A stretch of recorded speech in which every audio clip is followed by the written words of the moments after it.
السلام علیکم ورحمۃ اللہ وبرکاتہ۔ الحمد للہ رب العالمین والصلاة والسلام علی اشرف الانبیاء والمرسلین نبینا محمد وعلی آلہ واصحابہ اجمعین۔ اعوذ باللہ من الشیطان الرجیم، بسم اللہ الرحمن الرحیم۔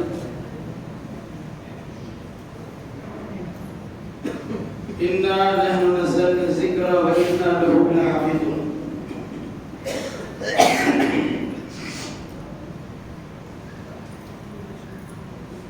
سبحانك لا علم لنا الا ما علمتنا انك انت العليم الحكيم۔ رب اشرح لي صدري ويسر لي امري واحلل عقدة من لساني يفقهوا قولي رب زدني علما۔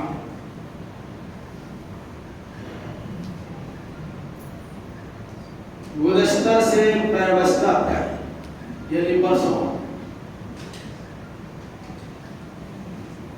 حفاظت قرآن سے متعلق اختصار کے ساتھ کچھ باتیں آپ کے سامنے آئی۔ آج انشاءاللہ الرحمن قرآن نے دنیا والوں کو چیلنج کیا ہے، اس چیلنج کا تذکرہ کیا ہے۔ اپنے ہو یا بیگانے، آسمانی کتاب کے ماننے والے ہو یا مرید و دہریہ اور بے دین، انسان ہو یا جنات،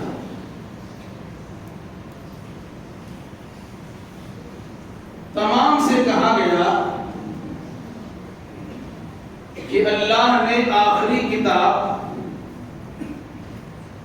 قرآن مجید کے نام سے لوح محفوظ سے روح الامین کے ذریعے رسول امین کے قلب مطہر اور مقدس پر نازل فرمایا۔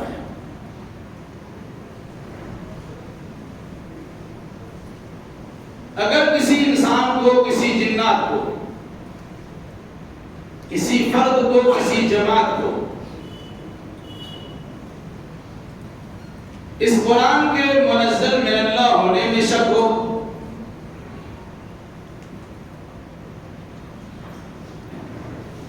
تو سارے انسانوں کو اور جناتوں کو یہ چیلنج کیا جاتا ہے کہ اس جیسی کتاب لے آؤ۔ 1450 سال کا زمانہ بیت گیا، کوئی انسان اس کی ہمت نہیں کر سکا۔ البتہ مذاق اڑانے کے لیے کچھ جملے کرنے کی کوشش ضرور کی، اور ابھی ماضی قریب میں اسرائیل و امریکہ کی متحدہ کوشش سے بزوں میں خود قرآن مقدس سے زیادہ ہدایت دینے والی کتاب جس کا نام رکھا الفرقان الحق، اس کتاب میں سرقہ کیا گیا، چوری کی گئی، قرآن مقدس کی سورتوں کا نام بھی لیا گیا، قرآنی آیتوں کو ادھر سے ادھر کر کے کتاب بنا کر پیش کر دیا گیا۔ نام اتنا اہم رکھا الفرقان الحق، علم نہ ہونے کے نتیجے میں مسلمانوں کا ایک طبقہ بھی اس کتاب کو کتاب الہی تصور کرتا ہے، جبکہ صرف عربی نام رکھ دینے سے قرآن نہیں بن جاتا، یا عربی زبان کے بول لینے سے کوئی انسان قرآن کا پڑھنے والا نہیں ہو جاتا۔ قرآن اللہ تبارک و تعالیٰ کی مکمل کتاب ہے، لا یأتیہ الباطل من بین یدیہ ولا من خلفہ، آگے سے، پیچھے سے، دائیں سے، بائیں سے، اوپر سے، نیچے سے، کسی جانب سے قرآن میں کوئی چیز داخل کی ہی نہیں آ سکتی۔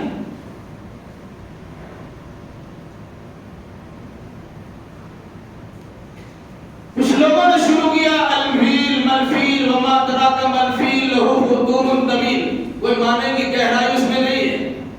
سورۃ الفیل ہے، الم تر کیف فعل ربک باصحاب الفیل، پورا واقعہ کو مختصر جملے میں سمیٹ دیا گیا. اگر کسی نے مزاحیہ انداز میں سورۃ الفیل جمع کیا تو کہا الفیل مل فیل وما ادراک مل فیل، ہاتھی کیا، ہاتھی تمہیں کیا پتا ہاتھی کیا ہے؟ لہو خرطوم طویل، اس کا ایک لمبا سا سونڈ ہوتا ہے. یہ کوئی کلام میں گہرائی ہے؟ نہ کلام میں بلاغت ہے، نہ گہرائی ہے، نہ معنی ہے، نہ کچھ ہے. لیکن خوش طبعی کے لیے تباہ آزمائی کی گئی اور کچھ لوگوں کو بیوقوف بنانے کے لیے سمجھایا گیا کہ ہم تو قرآن کے انداز میں جملے بنا سکتے ہیں. مکی دور میں اور مدنی دور میں جن لوگوں نے قرآن مقدس سے متعلق اعتراض کیا کہ یہ گڑھا ہوا کلام ہے، اساطیر الاولین پہلوں کی کہانی اور قصے ہیں جنہیں بڑے اچھے انداز میں لکھ دیا گیا، جمع کر دیا گیا، تملا علیہ بکرۃ و اصیلا، اور صبح شام اس کی تلاوت کی جاتی ہے، پڑھی جاتی ہے، یہ ان کو لکھا ہے.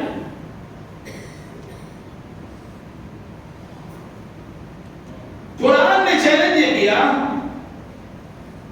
کہ 40 سال تمہارے درمیان محمد ابن عبداللہ موجود تھے، تم سب کے سب لوگ تو ان پڑھ ہو، اللہ ماشاء اللہ کوئی خال پڑھا ہوا نظر آتا ہے، لیکن دیہاتی ہونے کے نتیجے میں شہر کے انداز کی زبان میں اختلاف نہیں،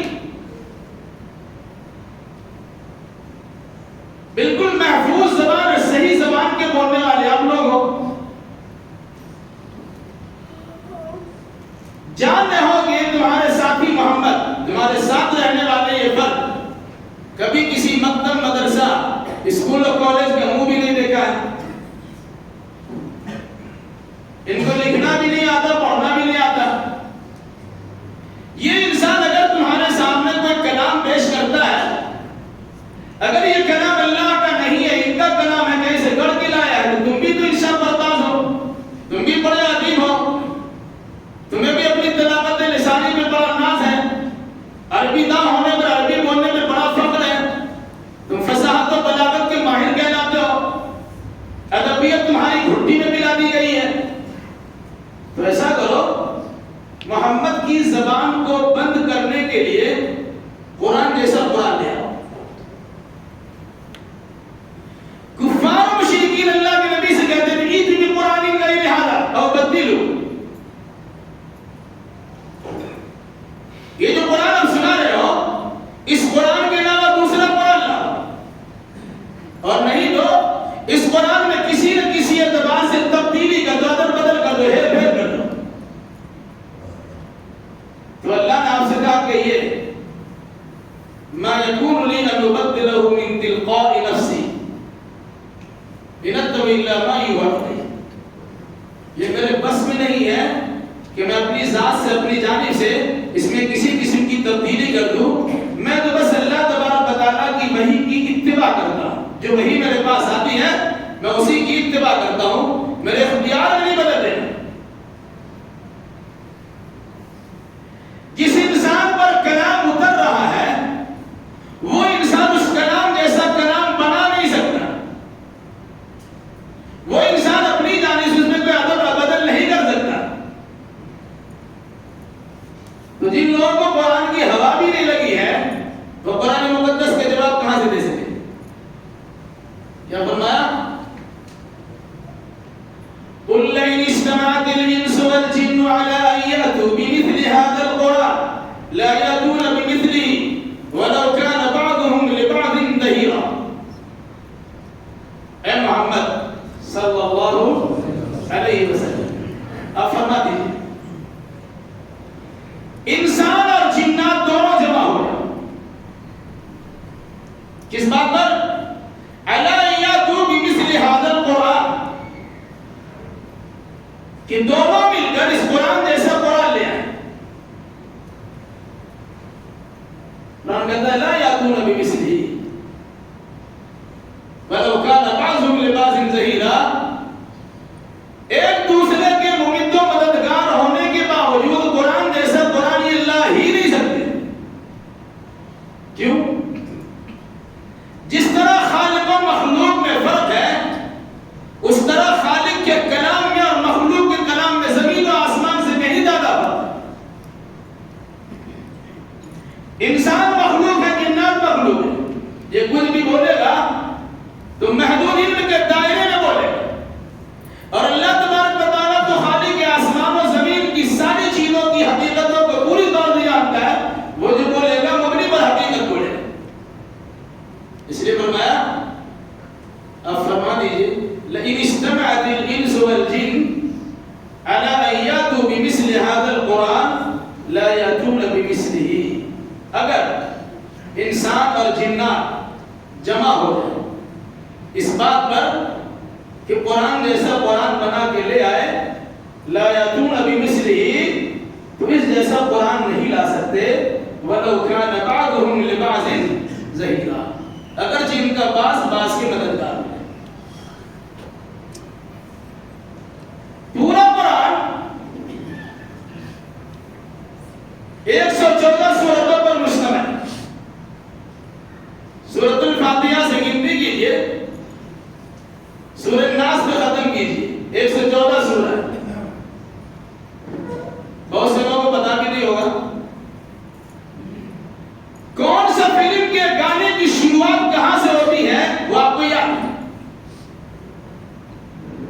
کس فلم پر پابندی لگتی ہے یا پابندی لگانے کی کوشش کی جاتی، اس کے سارے سین آپ کی نگاہوں میں ہوتے ہیں اور اسی بہانے دیکھنے کی کوشش کرتے ہیں، ایک بہانہ، تو سارے مشاہدات آپ کی نگاہوں میں رہتے ہیں، لیکن جس قرآن پہ جان چھڑکنے کے لیے تیار ہے، اس قرآن کو، اس کی سورتوں کو یاد کرنے کے لیے تیار نہیں ہے، پوری سورہ یاد کرنا تو بہت دور کی بات ہے، سورتوں کا نام یاد رکھنے کے لیے تیار نہیں۔ ہم لوگ یہ شروع دور میں بچوں کے حالات میں، بچے جب رہا کرتے ہیں 10 سال کے درمیان، تو مقابلہ ہوتا تھا، سورتوں کی شروعات کہاں سے ہوتی ہے، پارہ کی شروعات کہاں سے ہوتی ہے، پارہ کی شروعات الف لام میم، سیقول تلک الرسول لن تنالوا والمحصنات لا يحب الله فإذا سمعوا ولو أننا وغیرہ، اس طرح یاد کرایا جاتا تھا، بعد اب مقابلہ ہوتا تھا، کس کو یاد ہے، اس پر انعام ملتا ہے۔ پھر سورتوں کی شروعات کہاں سے ہوتی ہے، اس پر مقابلہ ہوتا ہے۔ ایک ضروری کہ مدرسے کے بچے ہی کریں گے، اسکول کے بچے بھی ایسا کرتے ہیں، لیکن آج ہمارے یہاں تعلیم کا دوسرا بھوت سوال ہو گیا، دینیات سے کوسوں دور ہیں اور الٹی سیدھی چیزیں یاد کرنے کے لیے تیار بھی رہتے ہیں، بلکہ اگر ہم کہیں تو برا نہ مانیں، شکایت مجھے ملی، یہاں تو آرام سے بیٹھے ہیں الحمدللہ، اوپر میں خواتین سے متعلق باتیں آئی ہے، خواتین میری بات کان کھول کے سن لیں، کچھ بچیاں ہیں جو فوٹو لیتی ہیں اور اسے اسٹیٹس میں لگا رہی ہیں، کچھ بچیاں جو مستقل واٹس ایپ یا فیس بک پہ لگی ہوئی ہیں، ادھر بیان ہو رہا ہے اس میں مشغول ہے، کچھ کہا بھی ہے کہ بالکل پنکھا کے سامنے یا اے سی کے سامنے بیٹھی ہے اور اس کو کوئی لینا دینا نہیں۔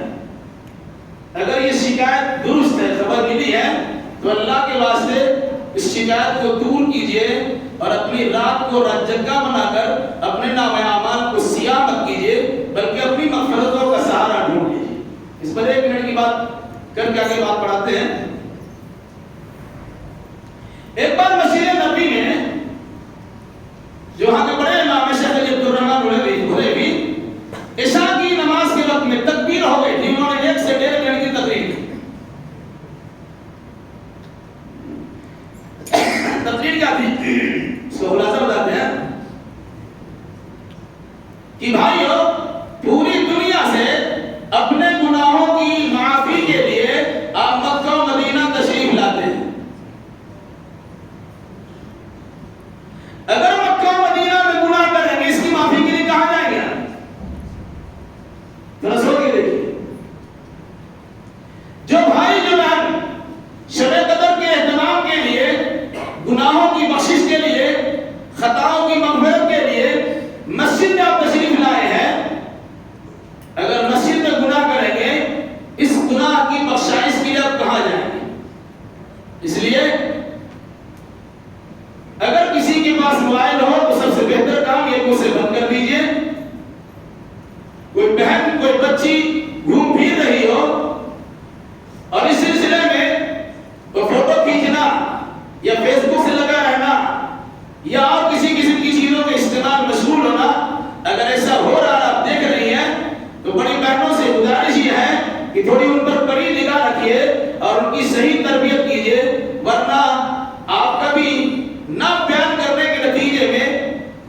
دینی مجلسوں میں بیٹھ کر دینی باتیں نہ سننا، جہاں قرآن کی تلاوت ہو، جہاں قرآن کے درس و تدریس ہو، وہاں اس کے بالمقابل کسی اور چیزوں میں مشغول ہو جانا، ادھر حقیقت کفار و مشرکین کا اس شیبہ کو اپنا لینا ہے جس شیبہ کو اپنانے کی صورت میں کہا تھا وَقَالَ الَّذِينَ كَفَرُوا لَا تَسْمَعُوا لِهَذَا الْقُرْآنِ وَالْغَوْا فِيهِ لَعَلَّكُمْ تَغْلِبُونَ۔ کافروں نے کہا لوگوں جب بھی قرآن پڑھا جائے کیا کرو؟ لا تسمعوا لهذا القرآن، اس قرآن کو سننا مت، والغوا فیہ، اور دوسروں کو سننے مت دینا۔ کیسے؟ اس میں چیلا چیلی کر دینا، شور بجانا۔ کیوں؟ لعلکم تغلبون، تاکہ تم غالب آ جاؤ، محمد کی آواز دب جائے تم غالب ہو۔ یہ کفار کا شیوا طریقہ ہے۔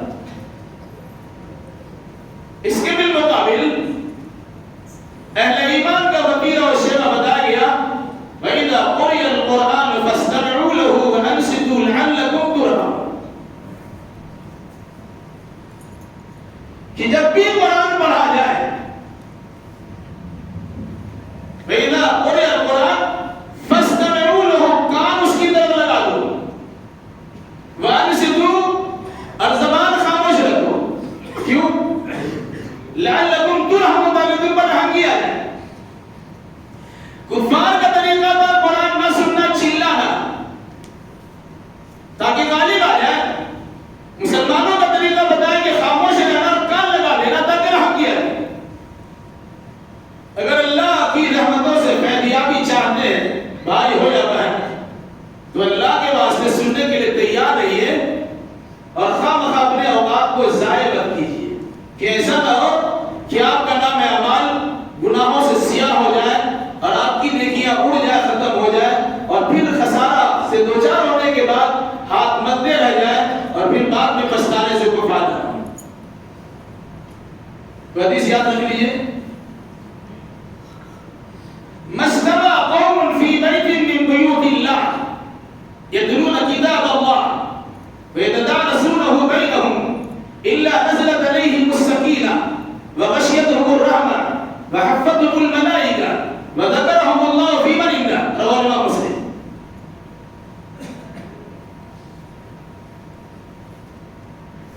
جو لوگ جمع ہوتے ہیں اللہ کے گھروں میں سے کسی گھر میں، یہ صرف شب قدر کے لیے نہیں ہے، کہیں بھی کسی وقت کسی مسجد میں کسی گھر میں کہیں کتاب اللہ کا درس و تدریس کا معاملہ ہو، وہ سب کے لیے یتلون کتاب اللہ ویتدارسونہ بینہم۔ جمع ہونے کا مقصد کیا ہے؟ اللہ کی کتاب کی تلاوت کرنا اور اس کا درس و تدریس کرنا، سیکھنا سکھانا۔ اس کے چار فائدے اللہ کے نبی صلی اللہ علیہ وسلم نے بیان فرمایا، یاد کر لیجیے۔ الا نزلت علیہم السکینہ وغشیتہم الرحمہ وحفتہم الملائکہ وذکرہم اللہ فی من عندہ۔ اس مجلس کی چار خصوصیات ہیں۔ آج انسان بے سکونی کی زندگی گزار رہا ہے، ہائے پیسہ، ہائے خاندان، ہائے فلاں اور ہائے فلاں۔ سکون نام کی چیز نہیں ہے، مال ہے تب بھی سکون نہیں، عزت ہے تب بھی سکون نہیں، اولاد ہے تب بھی سکون نہیں، بیوی بچے پاس ہے تب بھی سکون نہیں۔ سکون چھینا ہوگا کیوں ہے، اور سکون ملے گا کہاں سے آپ کو؟ اللہ کے نبی جلدی سنیے، الا نزلت علیہم السکینہ، جب قرآن پڑھایا جاتا، قرآن سنایا جاتا، قرآنی مجلس میں بیٹھا جاتا، اس مجلس پر، مجلس میں شریک ہونے والے پر اللہ کی جانب سے سکون و بقا کا برکھا برستا ہے۔ اطمینان و سکون سے کی دولت سے مالا مال ہونے کا موقع بنا ہوتا ہے۔ وغشیتہم الرحمہ، عذاب سے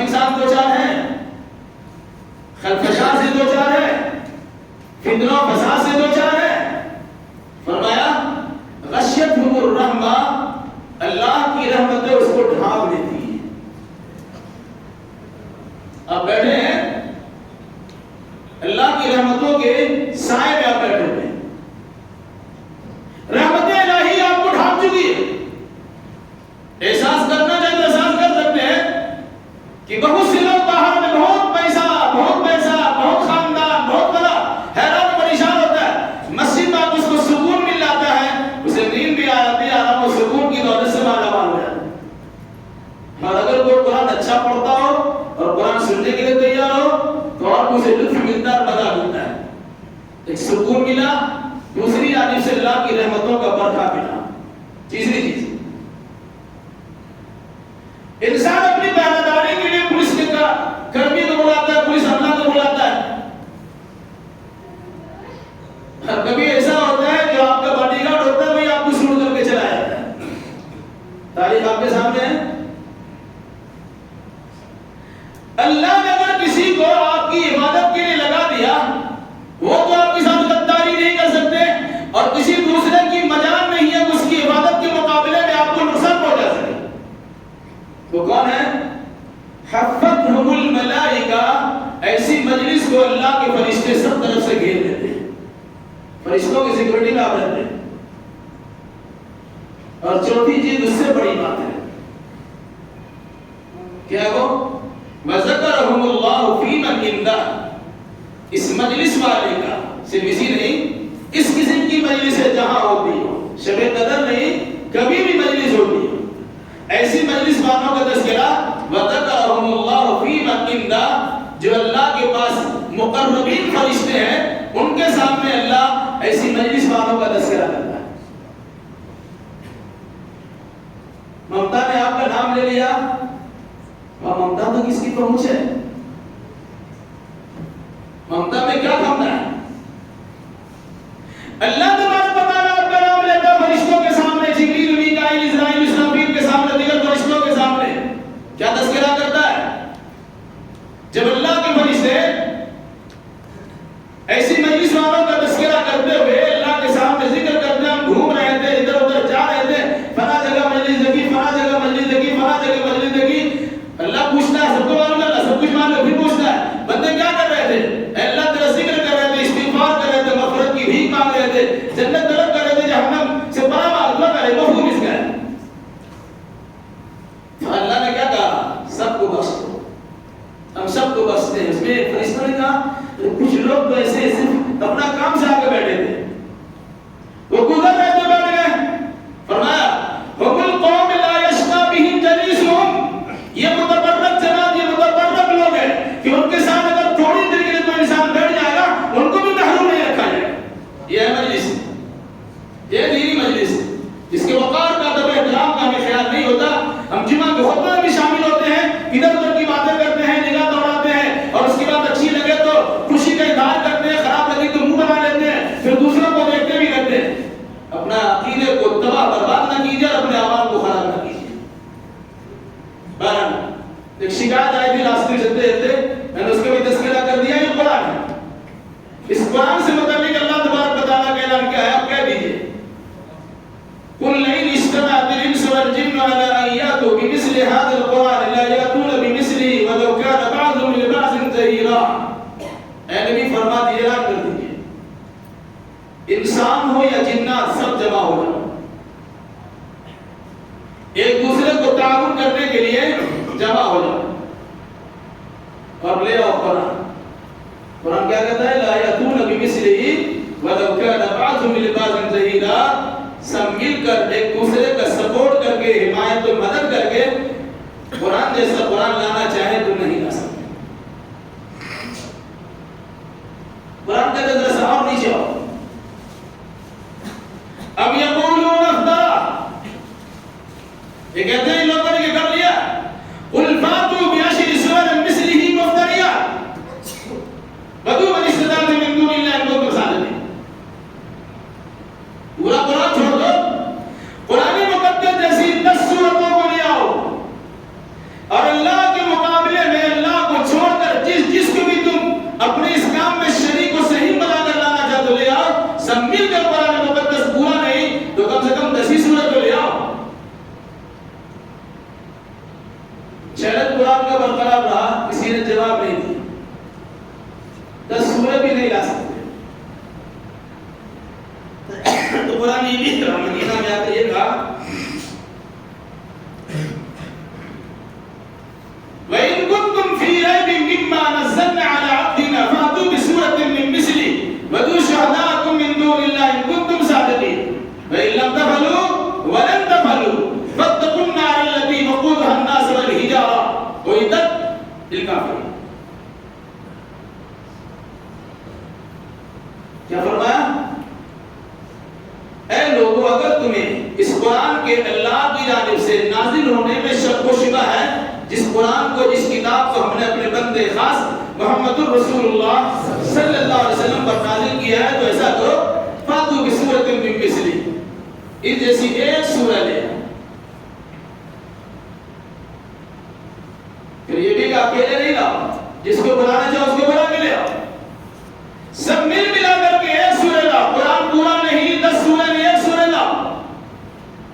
پھر قرآن کہتا ہے فَإِن لَّمْ تَفْعَلُوا وَلَن تَفْعَلُوا، اگر تم ایسا نہیں کر سکو اور ہرگز ایسا کر بھی نہیں سکو گے، فَاتَّقُوا النَّارَ الَّتِي وَقُودُهَا النَّاسُ وَالْحِجَارَةُ، اس آگ سے ڈر جاؤ جس کا ایندھن یا تو انسان ہوگا یا تو پتھر ہوگا۔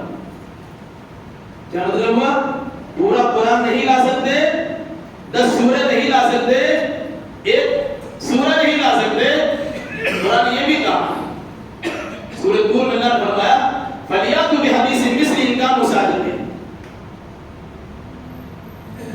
اگر یہ لوگ سچے ہیں اپنے دعوے میں، محمد الرسول اللہ کی تردید میں سچے ہیں، اور کلام الہی کے بارے میں کہتے ہیں کہ انسان کا کلام ہے، اور اپنے اس قول میں سچے ہیں، تو ایسا کرے کہ قرآن جیسی ایک آیت لے آئے۔ 114 سورتوں پر مشتمل قرآن نہیں لائے، نہ لاؤ، 10 سورتیں نہیں لاؤ، نہ لاؤ، چھوٹی ایک سورہ اِنَّا أَعْطَيْنَاكَ الْكَوْثَرَ جیسی سورہ لے آؤ، نہیں لا سکے تو ایسا کرو فَلْيَأْتُوا بِحَدِيثٍ مِثْلِهِ، اس جیسی ایک آیت لے آؤ۔ ان کا مصادق، ان کا اگر سچے تو یہ سچے ہیں۔ 1450 زمانہ گزر گیا، نہیں لا سکے، اور جنہوں نے لایا بھی ہے ہم اس کے صرف بسم اللہ آپ کو سنائیں گے تو آپ کو تعجب بھی ہوگا کہ کیسے پڑھے لکھے جاہل ہیں جو قرآن مقدس کے سامنے اس قسم کی چیزوں کو پیش کر کے دنیا والوں سے یہ باور کرانا چاہتے ہیں کہ قرآن سے زیادہ ہدایت دینے والی کتاب ہم تیار کر چکے ہیں۔ بسم اللہ قرآن کیا ہے؟ بسم اللہ الرحمن الرحیم، اللہ کے نام سے جو رحمان الرحیم ہے۔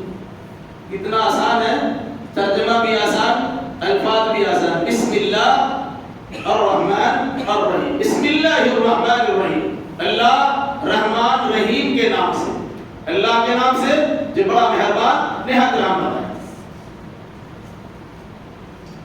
ایک کتاب تیار کی جس کا نام بتا دی الفرقان الحق، اس کے بسم اللہ کیا ہے؟ بسم الابی الکلمۃ الروح الالہ الواحد الاوحد، یہ بسم اللہ ہے۔ بسم الابی الکلمۃ الروح الالہ الواحد الاوحد، یہ عقیدہ تثلیث کو گزارے، جو ترینٹی کا عقیدہ ہے، اللہ، عیسیٰ اور جبریل یہ تینوں مل کے اللہ ہے۔ ثالث ثلاثہ کی جو عقیدہ ہے اس عقیدے کو اس میں داخل کیا گیا، لیکن خدا جب دین لیتا ہے تو عقل بھی چھین لیتا ہے۔ تاکید لفظی ہے، تاکید معنوی، بلاغت کا اصول ہے، ایسے الفاظ جس سے ٹیڑھا پن محسوس ہو قرآن اس سے پاک ہے، اور معنی میں اگر کسی قسم کا ٹیڑھا پن پیدا کر دیا ہے اس سے بھی پاک ہے۔ اب دیکھ لیے بسم الابی الکلمۃ الروح الالہ الواحد الاوحد، نیٹ پہ اس کتاب کو سرچ کیجئے الفرقان الحق، وہ آپ کے سامنے آئے گی، اس کے بسم اللہ کو بسم اللہ لکھا ہوا ہے، اس کو دیکھیے آپ کیا کہا؟ بسم الاب، باپ کے نام سے شروع، بسم الابی الکلمہ، کلمہ کے نام سے شروع،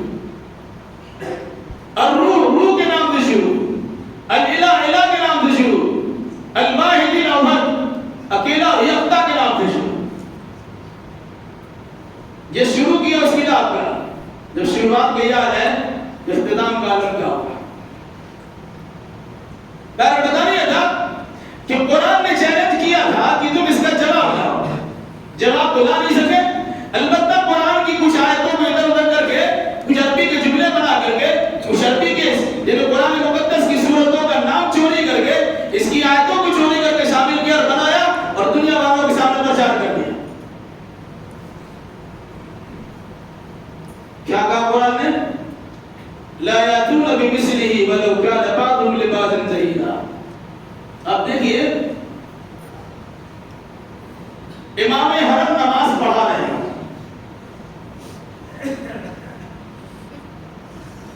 ان سے اگر بھول ہوتی ہے ایک چھوٹا بچہ بھی لقمہ دے دیتا ہے. کیوں؟ کہ بھول پڑ کے آپ آگے نہیں آ سکتے.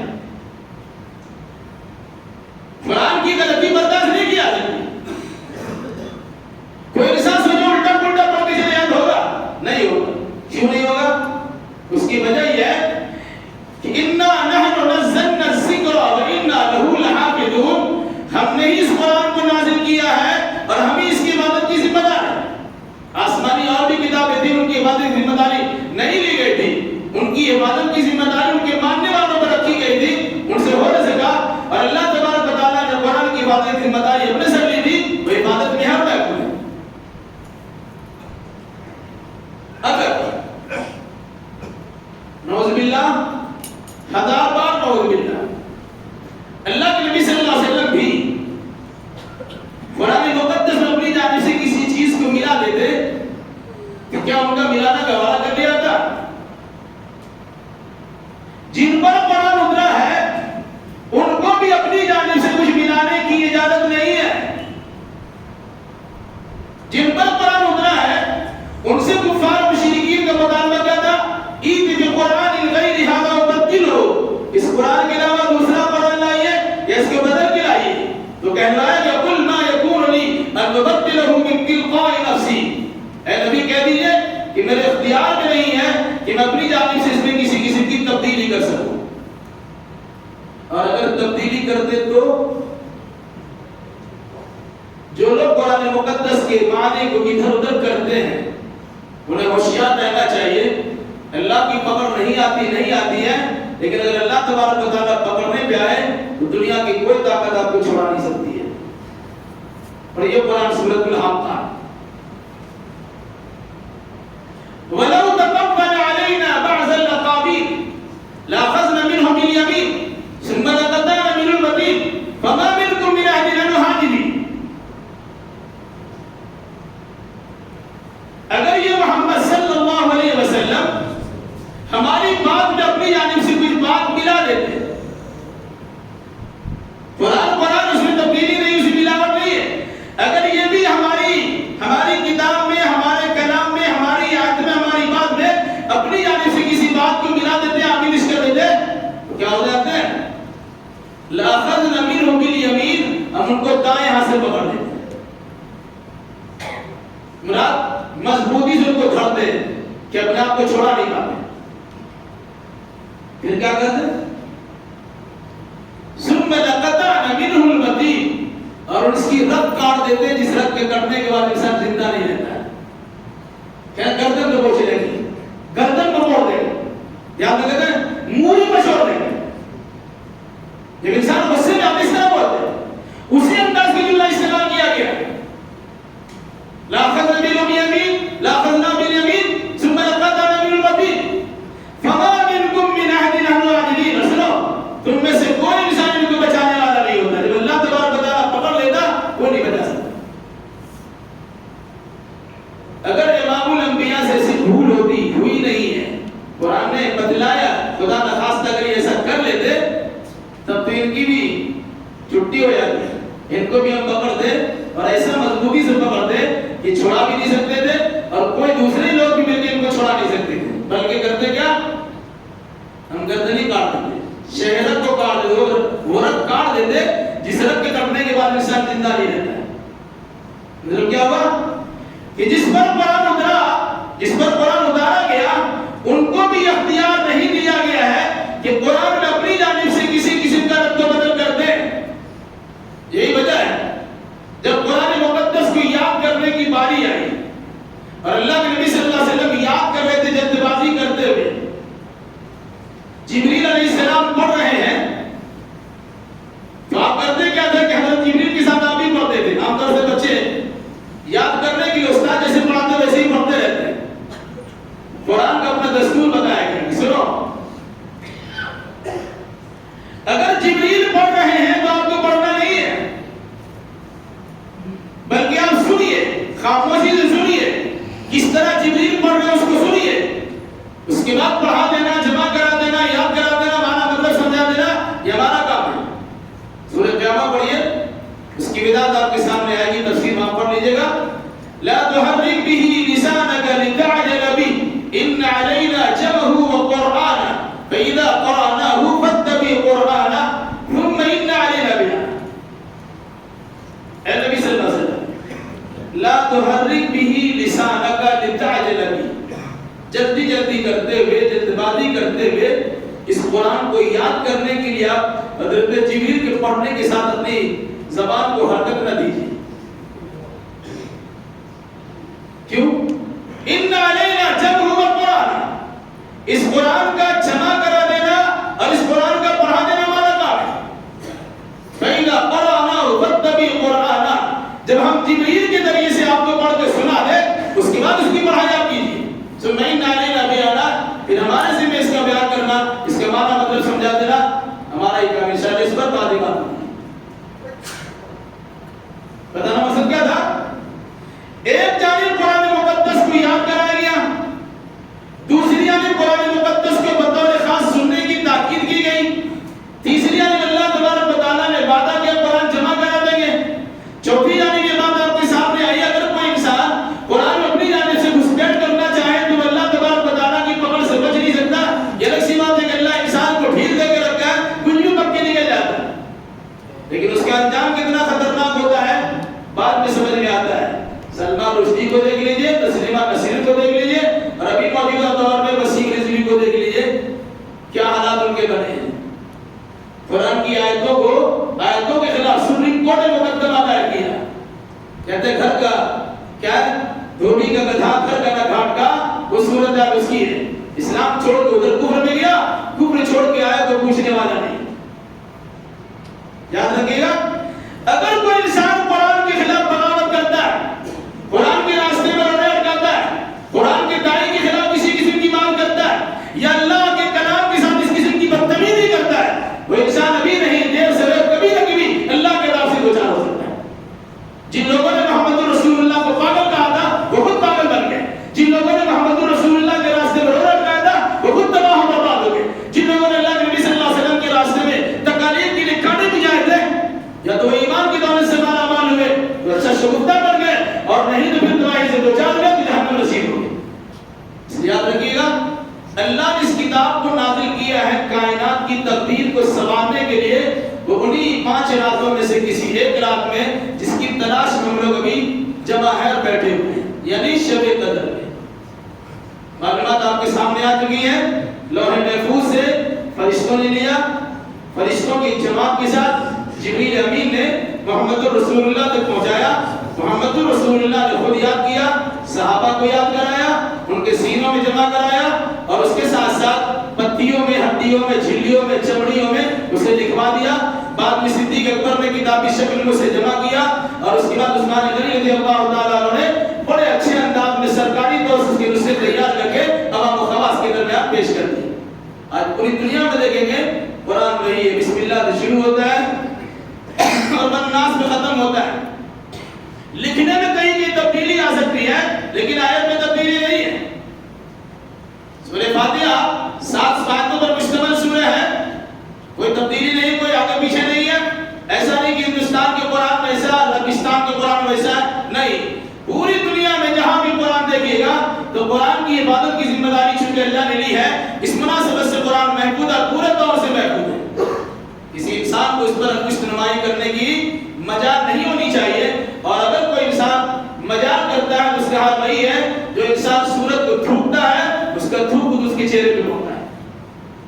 اگر قرآن مقدس کے خلاف کوئی بکتا ہے تو قرآن تو محفوظ ہے، اس کے تو کچھ ہوگا نہیں. لیکن جو بکتا ہے، جو حرزہ سرائی کرتا ہے، جو ہزیان بکتا ہے، جو الٹی سیدھی حرکتیں کرتا ہے، جو قرآن کے خلاف الٹی سیدھی باتیں کرتا ہے، وہ پھر کہیں نہ کہیں دیر سویر اللہ کے عذاب سے گزار ہو جاتا ہے.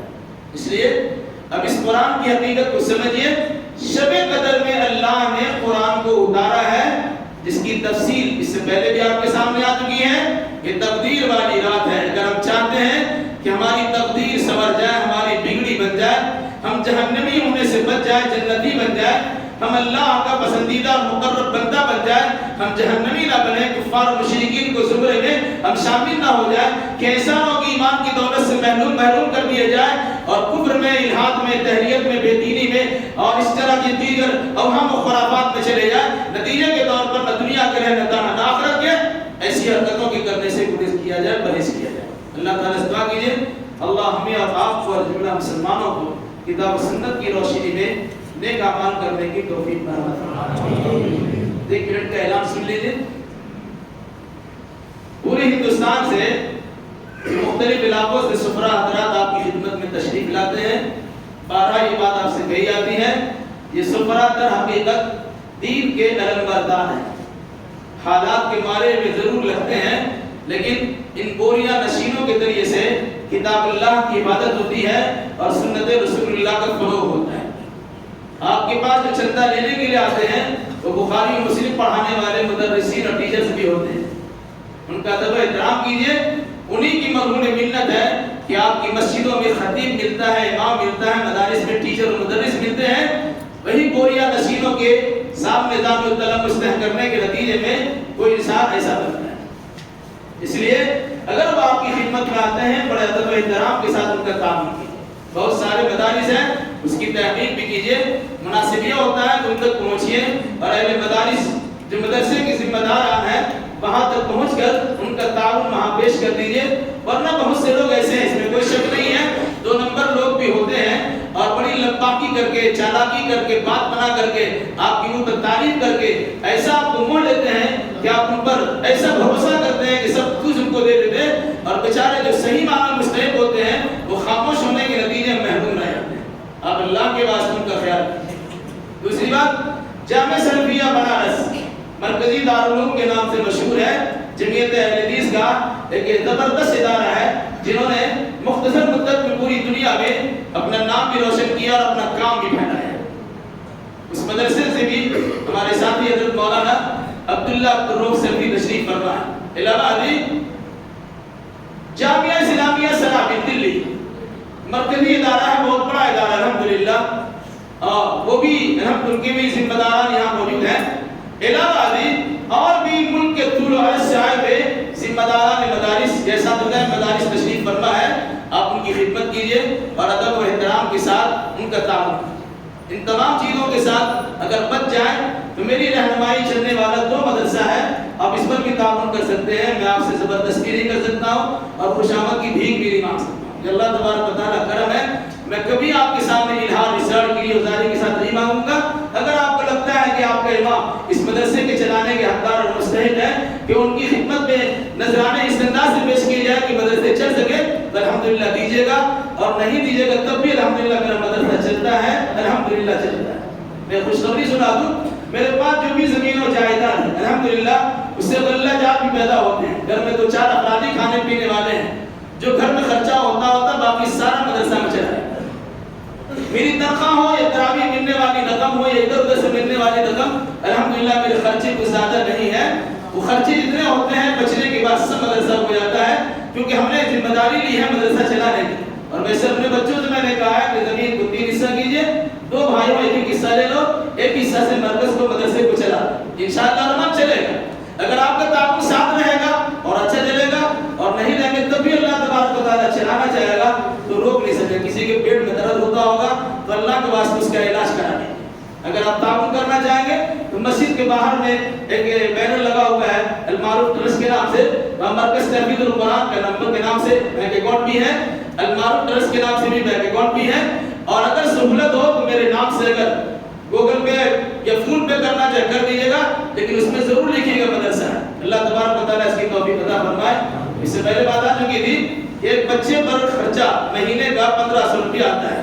اگر آپ چاہیں تو ایک بچے کی کفالت لے سکتے ہیں، ہر مہینہ دیں یا سالانہ دے دیں۔ 3 سال میں بچے عام طور سے حافظ ہو جاتے ہیں، 54,000 بچہ آپ کو حافظ مل جائے گا۔ اگر بھروسہ ہے تو ضرور تعاون کیجیے گا، اور نہیں کیجیے گا تب بھی ہم آپ کو سے کوئی شکایت نہیں کریں گے۔ اللہ تعالیٰ اس کی توفیق مرحمت فرمائے۔ اقول قولی ھذا